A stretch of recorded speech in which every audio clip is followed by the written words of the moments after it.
Tonight on NewsCenter, the community learns how to save an overdose victim in the midst of a national drug crisis. Morehead State becomes one of the nation's safest campuses.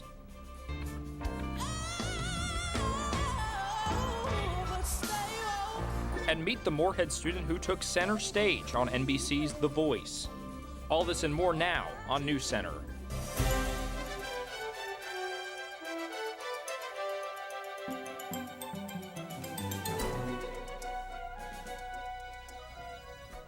Thanks for joining us. I'm Bailey Kellum. And I'm Drew Spangler. We begin tonight with the news from the National Council for Home and Safety and Security. Morehead State ranks 18th on this year's list of safest college campuses in America. NewsCenter's Jacob Butler brings us the developing story. For many parents, safety is a top priority when it comes to picking a school to send their kids to. Each year, the National Council for Home Safety and Security ranks campuses based on crime data from the FBI and Department of Education. And Morehead made it into the top 10% this year for a number of reasons that many students might not be aware of. Morehead safety, I found out about it. My first college tour was here, and I knew that we were one of the safest, but I didn't know that we were ranked 18th. I know about the phone poles, the emergency phone poles, and I know about the police department on campus, but anything else I'm unsure of. A fairly new resource MSUPD is using is the LiveSafe app. Within the app, there are options to view emergency procedures, anonymously report tips to officials, view a map of campus, and request a shuttle ride. Users will receive notifications from the app in the event of any emergency on campus. It's clear that Morehead's high ranking was well-deserved, and its students are in good hands. For NewsCenter, this is Jacob Butler. People advocating for recovery hosted a Narcan training over the weekend at the Carl D. Perkins Center. Attendants received a free Narcan kit. NewsCenter's Nacogdoches Miller has more. Founder of Spark Ministries and board member of PAR, Janelle Brewer explained how the two groups were able to come together to provide Narcan and training to communities in need. PAR actually got a grant to provide Narcan, and so they provided it for us to do the Eastern Kentucky region. First responder Robert Ray and Fire Chief Austin Knipp expressed how this charity of Narcan has the capability to make a difference in a community plagued by opioid abuse. I believe it's imperative that the first responders, whether it's a firefighter, police, law enforcement personnel, or whatever, have the means to deliver this life-saving drug as opposed to waiting till a unit shows up that does carry it. So this was just an incredible opportunity. Knipp, who has administered Narcan firsthand, told how the first responders can arrive long before an ambulance can get to the scene. Sometimes, it may take ambulance 10 minutes to get there, maybe 15. That's a long time when you're not breathing. It's a matter of life and death, really. And if we can get there and administer this in lots of cases, not every case, but in lots of cases, they do respond. As far as administering the medicine, it's simple. It's simple. The 16th Regional High School basketball tournament started on Monday on MSU's campus. It was girls action with West Carter over Greenup County, then Ashland defeating Menifee. And it was Boyd County over East Carter and Russell over Round County on Tuesday. West Carter plays Ashland Blazer and Boyd plays Russell on March 2nd. Boys action starts Wednesday with games between Morgan County and Ashland Blazer, first round, and Ashland Raceland versus Bath County, second. Rowan County Clerk Kim Davis, who was briefly jailed in 2015 for refusing to issue marriage licenses to same-sex couples, has co-written a book about the incident and the time that has followed.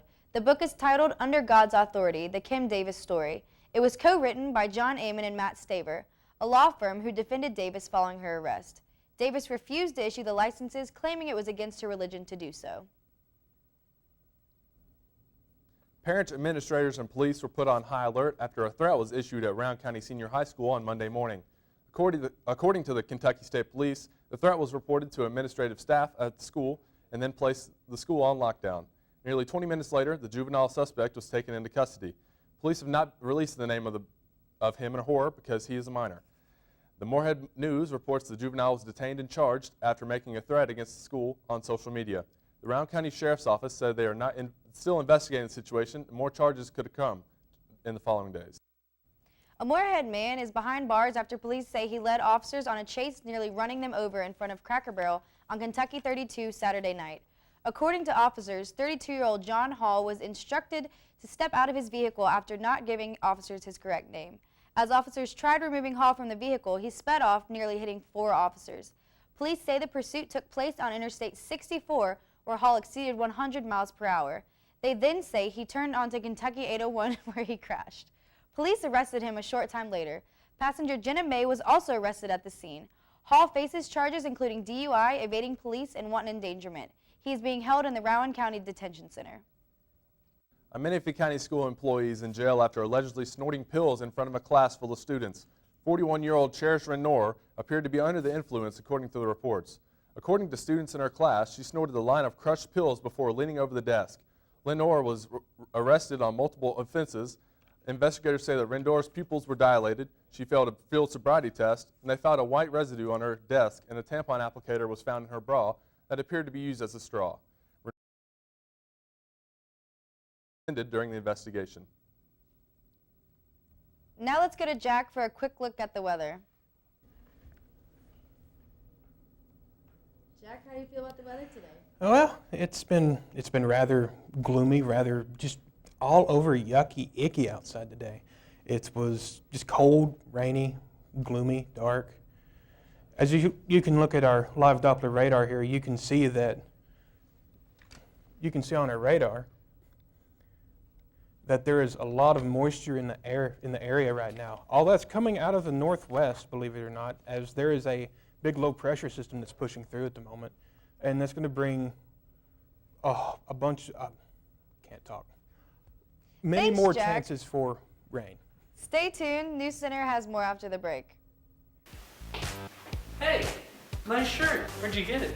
Thanks. I got it at the bookstore. They gave it out to the first 750 students to pick up an online order. Nice. And if you wear it to a home game, you get a free soda and a concessions discount. Sweet. I'll have to go to more games now. I hope I see you there.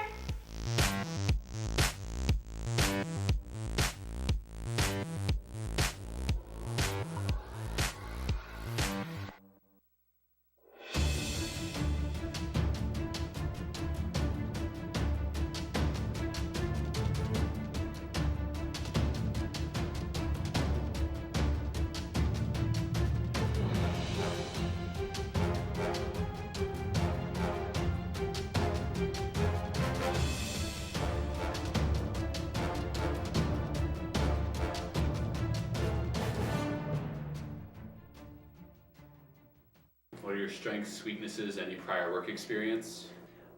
Strengths, I'm really desperate and need this job. Weaknesses, I don't really have any that I know of, but I've been told I'm an excellent juggler. He should have gone to the suit bank. Career Services, now located on the ground floor of the library, has free professional attire available in the suit bank. They're open Monday through Friday, 8 till 4:30. Stop by and get the right attire to ace your next interview. Hope to see you soon.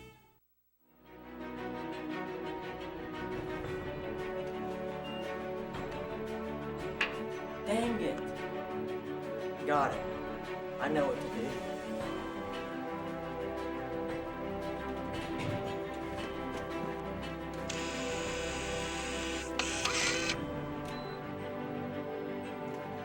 Yes.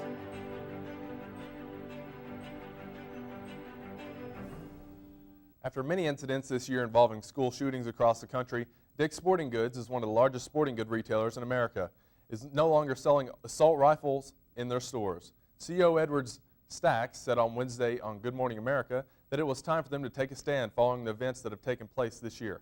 Stack also stated, regardless of the state laws, weapon sales at Dick's Sporting Goods will be limited to adults over the age of 21.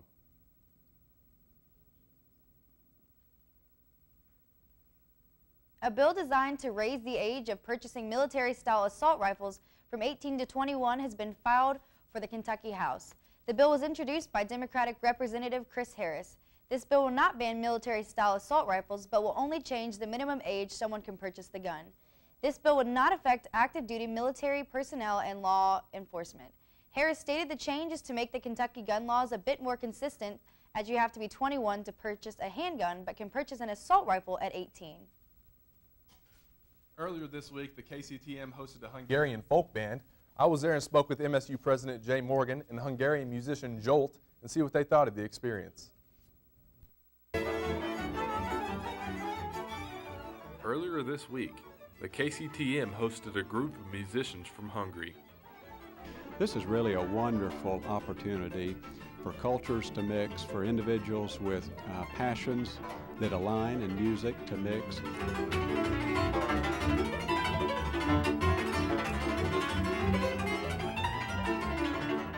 I think we can learn from the Hungarians and they can learn from us.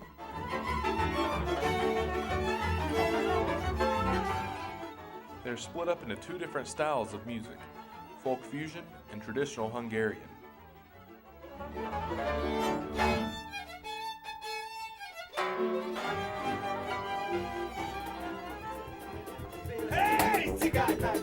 We're 12 people in 2 bands.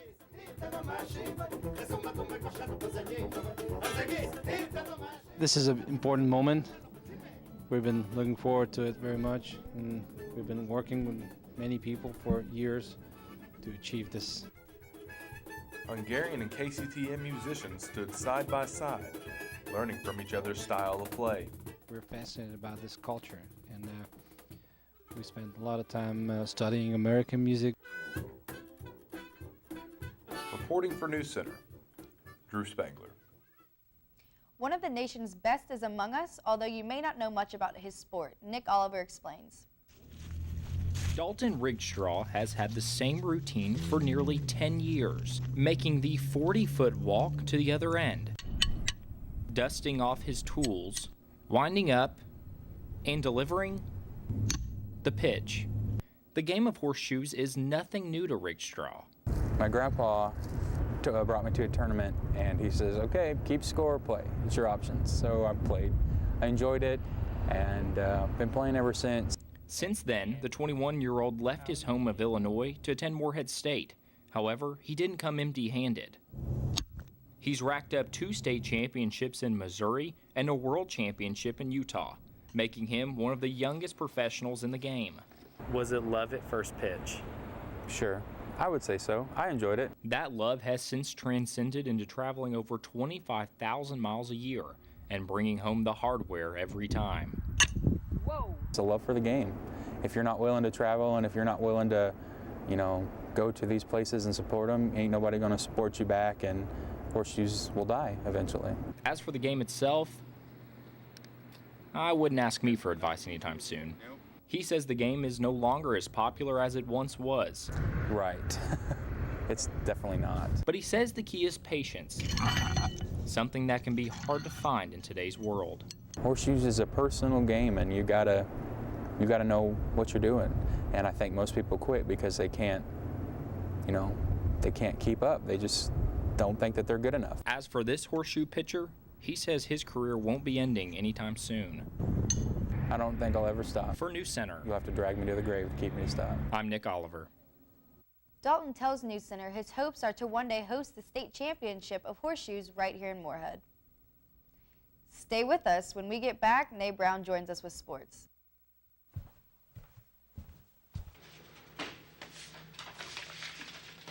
Yo, why you looking at bags, bro? What you need is a chick magnet. You put me in the room and boom, chicks. That's what I'm talking about.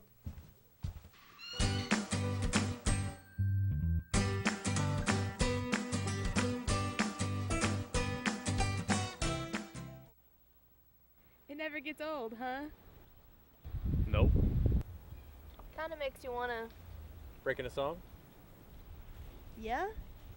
I love the sunset. I love Eagle Lake.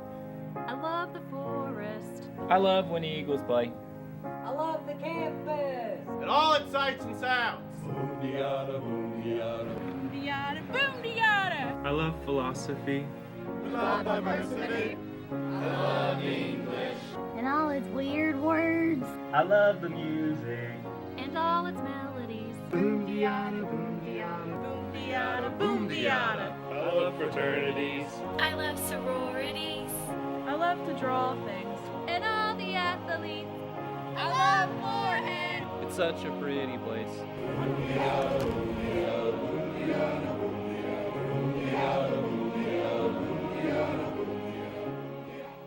What are your strengths, weaknesses, any prior work experience? Strengths, I'm really desperate and need this job. Weaknesses, I don't really have any that I know, but I've been told I'm an excellent juggler. He should have gone to the suit bank. Career Services, now located on the ground floor of the library, has free professional attire available in the suit bank. They're open Monday through Friday, 8 till 4:30. Stop by and get the right attire to ace your next interview. Hope to see you soon.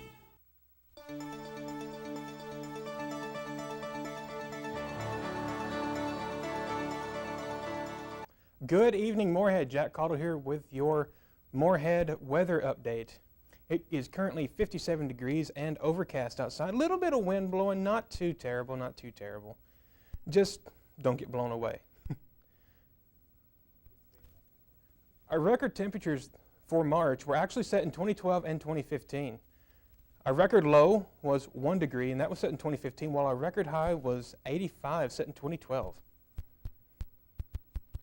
As we can take a look now at our live Doppler radar, you can see that there is quite a bit of moisture moving in from the northwest, and that's following a low pressure system, which is going to bring more chances for rain and precipitation over the next week. As you can look on our temperature map, over in Paducah, it is a comfortable 56 degrees, 57 in Bowling Green, 55 in Louisville, and comfy 57 degrees here in good old Moorhead. Moving on to our forecast for tonight, it's going to be windy with a low around 34 degrees, a 20% chance of rain. Nothing really to worry about. Just you may want to bring a jacket because it's going to be rather chilly. Looking at tomorrow's forecast, it is going to be partly cloudy with a high around 49 degrees again. You may want to bring a jacket because it is going to be chilly. It's going to struggle to hit 50 degrees. Moving on now to our 7-day forecast for the week, you can see that starting on Sunday, we see a slight temperature increase to 57 degrees. On Monday, we peak at 60, and then we cool off for the rest of the next week. I'm Jack Cottle. This has been your Moorhead weather. Now, off to Nay with sports. Nay? Moorhead State women's basketball ended their 2017-2018 season on a high-end 8-game winning streak with an overall record of 21-10. Last Thursday play against UT Martin Skyhawks was a successful win of 88-75, having Ariel McKee with another career-high performance and Brooke Tile with the powerful defensive stats as well put the Eagles over the top. Heading into Saturday's play against the Eastern Kentucky Colonials was the final game of the regular season in Johnson Arena, also celebrating Senior Day. The underclassmen and coaches say goodbye to senior Brooke Todd, Shantae Brown, Ariel McKee, Aaron Blaine, and Dominique St. Louis with a great victory of 62-51, sending those seniors off on a positive note. I'm very proud of the team. It's great to have some of our best performances at home. I thought we shared the ball well and made some great passes, said MSU head coach Greg Todd. The Lady Eagles battled Jacksonville State today in Evansville, Indiana, where the Eagles unfortunately came up short, 69-56. Miranda Crockett led the team with 15 points. The Eagles finished their season with 21 wins and 11 losses. The Eagles pulled 2 straight wins in last week's game to conclude their 2017-2018 regular season. This past Thursday, the Eagles defeated the UT Martin Skyhawks 70-53, with A.J. Hicks setting a school record of 9 steals in a single game and dropping a team high of 15 points and 7 assists. Although the Eagles did not have a good offensive night, their defense was there to help, forcing the Skyhawks to 26 turnovers. Multiple Eagles contributing with double-figure points and stats helped the Eagles with that victory. Continuing on to last Saturday's play against the Eastern Kentucky Colonials was a great close win of 70-66 to end the season. Trailing behind the first half, Jordan Walker with a buzzer beater layup, putting the Eagles up 1 at the half. Coming out strong with flawless offensive execution, the Eagles expanded the lead with a 10-0 run to start the second half. They continue to play hard with pride and have fun pulling away the better team. Some good news to their end of season, A.J. Hicks garners OVC Newcomer of the Week. Morehead State softball was in Kennesaw, Georgia last week playing in the Bobby Bailey Memorial Tournament, splitting a win-lose action against Florida A&M to start the day one Friday afternoon. Chelsea McManaway finished season high of 14 batters for the first game and got her 5th win of the season in the pitcher circle. She was also named OVC Pitcher of the Week. Trailing behind 2 in the last inning, Jordan Jr. Robin Layton hit an RBI to bring in 2 hitters on base and tie the game. Still fighting hard in Game 2, the Lady Eagles had 8 errors and resulting to the loss to the Lady Rattlers. Moving on to Day 2, Saturday afternoon, the Eagles' bats heating up, putting them to 6-0 win over the Rutgers. Getting good hits early on in the game kept the Eagles ahead until the end when the Rutgers could not get their bats rolling. Later on in the day against the tournament host, Kennesaw State Owls, had efficient pitching and they could not get any hits off. The Eagles held out with the defeat of 4-0, playing a well-competitive team. They were pleased with their overall efforts.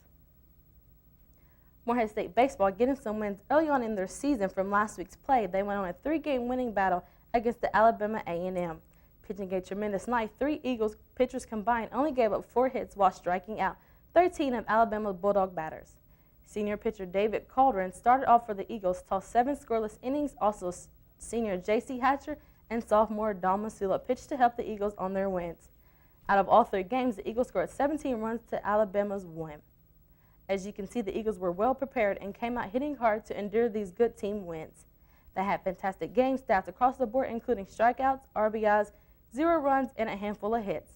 With everybody contributing and playing off one another offensively and defensively, resulted the Eagles in their 3-game victory battle over the Alabama A&M Bulldogs.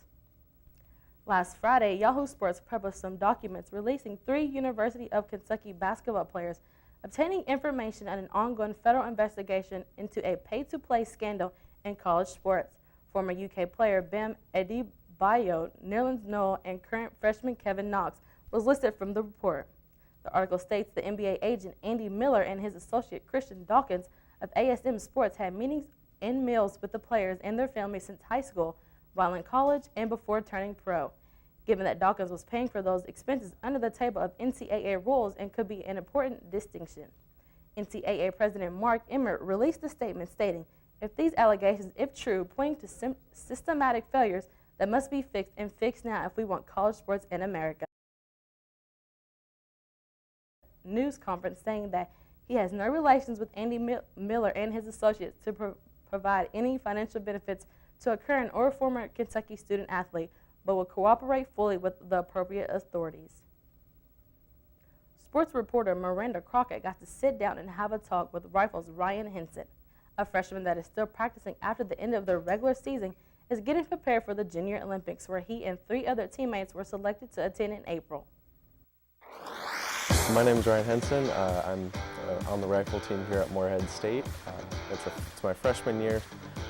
I've been shooting since, I want to say, the first time I fired a gun was my freshman year in high school. That's kind of when I started, and then I just kind of fell in love with the sport, and I kept with it. Throughout middle school, I did track, basketball. I played baseball in elementary school a little bit, but I was never really good at those sports. I never really had a natural ability for it, so when I tried rifle, I guess I was pretty good to start off with it. And then I just kind of, like I said, I kept with it. It's different from other sports. I definitely enjoyed that. There was a big mental aspect to it that I really liked, so I think it's different. Yeah, so the Junior Olympics, it's kind of the nationals for juniors and all the juniors in the program. So in order to go, you have to shoot a qualifying score and then get an invitation for it. So that's something that I've always been working on. This will be my 3rd year attending. This year I hope to go, probably make finals, and then just do the best that I can. So, first of all, there's not a lot of colleges that offer Division I rifle, but I came here on an official visit, and I love the campus, I love the team, I love the facilities that we have here, so it was kind of a no-brainer for me.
Following months in production and practice, a play called Rabbit Hole kicked off in Breckenridge Hall this week. NewsCenter's James Daniels is there for a premiere.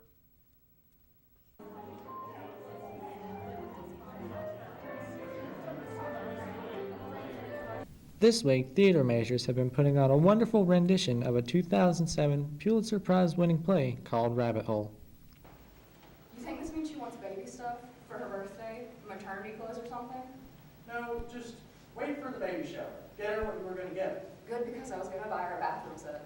A what? A bathroom set. Shower curtain, bath mat, a little... I spoke with Haley Maines, the stage manager, for more details. Rabbit Hole is a play dealing with grief. It's the idea of losing someone and the processes of grieving for their loss and how loss can either tear you apart or bring you back together in the end. Even with all the grief, the play still lightened the mood with comedic timing much like this. Don't tell Mom. How can you get fired from Applebee's? It was all politics. Rabbit Hole will be in Breck in the Black Box Theater from February 27th to March 4th. All those shows except for the Sunday one are at 7:30 and the one on Sunday is at 2:30. Tickets are $10 for non-MSU students. If you have your MSU ID, it's free to get in. With NewsCenter, I'm James Daniels. A Morehead State University student took the spotlight on NBC's The Voice on Tuesday during the blind audition round of the competition. Mackenzie Thomas did a rendition of Childish Gambino's hit Redbone. Although she didn't make it past the audition, Thomas had the judges moving in their seats, with judges Adam Levine and Alicia Keys admitting she was very close to getting through.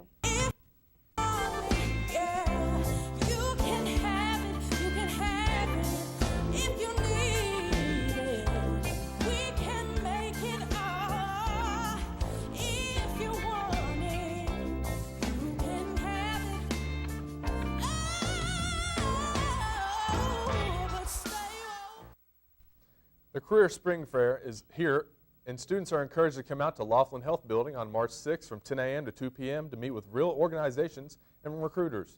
Students looking for jobs, internships, graduate programs, or even just some feedback on their resume are encouraged to come out from face-to-face interaction with employers who know what they're looking for in a resume. The Career Fair is designed to be an opportunity for networks with employers to make students more comfortable before doing a traditional job interview. NewsCenter will have more on the story next week. That's all the news we have for this week. Make sure to tune in next week to keep up updated on the latest stories. As always, thanks for watching. Good night. Okay.